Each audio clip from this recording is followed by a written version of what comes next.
SpongeBob SquarePants is a cartoon that was instrumental to my childhood. Even to this day, the first few seasons still make me laugh and even cry.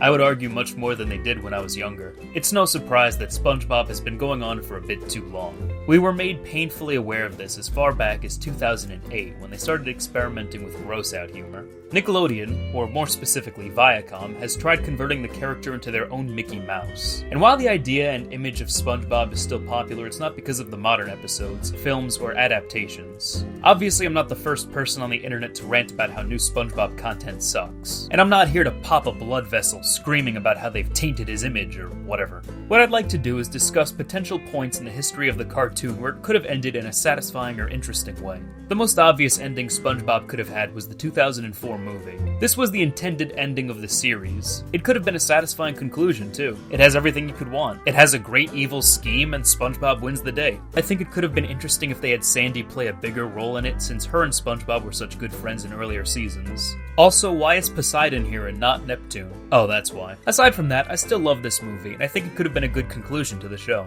Band Geeks could have been a good conclusion to the show, too. Squidward finally gets to live out his dream of being a successful musician and artist, and at the same time, he beats Squilliam at his own game. It's especially sweet because everybody in town that Squidward is usually annoyed by have gathered to help him in his time of need. Dying for pie would have been an interesting ending, too. I know this would require SpongeBob to literally die, so let's pretend this show is meant for a mature audience. I mean, well, it actually is, but let's pretend that Nickelodeon knew that. Imagine if the episode focused on Squidward and SpongeBob actually connecting by sharing each other's interests. Squidward starts off the episode completely annoyed by SpongeBob, as per usual. He starts hanging out with SpongeBob because he's guilty that he accidentally fed him a bomb, but he soon finds an appreciation of his coworker. Squidward fulfills SpongeBob's last wish, to just watch the sunset together. Squidward and SpongeBob finally become friends, but it's all too late. Another episode that could have been a good ending was Fun. SpongeBob tries to show Plankton true kindness the way he's never experienced. Plankton is apprehensive, but he shows signs that he genuinely likes SpongeBob. However, he's conflicted because he's reminded of his mission to steal a Krabby Patty. The ending of this legitimately made me cry after watching it for the first time in a while. The heartbreak that SpongeBob feels when he realizes he's been betrayed by his new friend. The complete breakdown of Plankton's barriers as he finally admits that he cares about SpongeBob. But then you showed me friendship. Like, god damn, who's cutting onions? Imagine if the episode and series ended here, with Plankton becoming SpongeBob's friend and giving up his wicked ways. Even if it wasn't the series ending, I think the episode could have ended in a better way. Plankton tells SpongeBob that he was lying, and that he really enjoys being evil, and then makes his escape. But I don't buy it. Plankton literally dresses like SpongeBob. He sang the fun song. There's no way he didn't care. What if we had a scene where Plankton escapes home and then admits his sorrow, saying something like,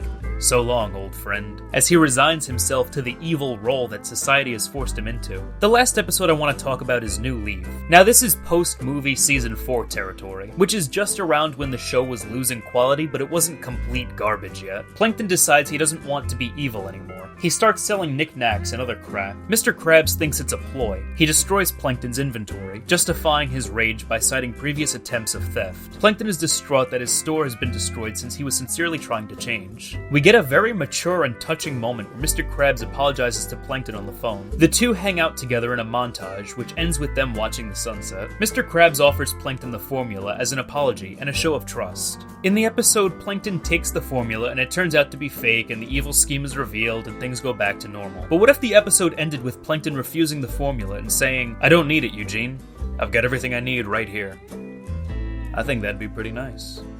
Each of these changes are in direct affront to the status quo. The show needs to go on, each episode needs to end with the reset button to set up the next one, and the lifeless corpse of this franchise will never be taken off the stage. But it's still fun to think about stronger finales that could have been created for these characters that we used to love.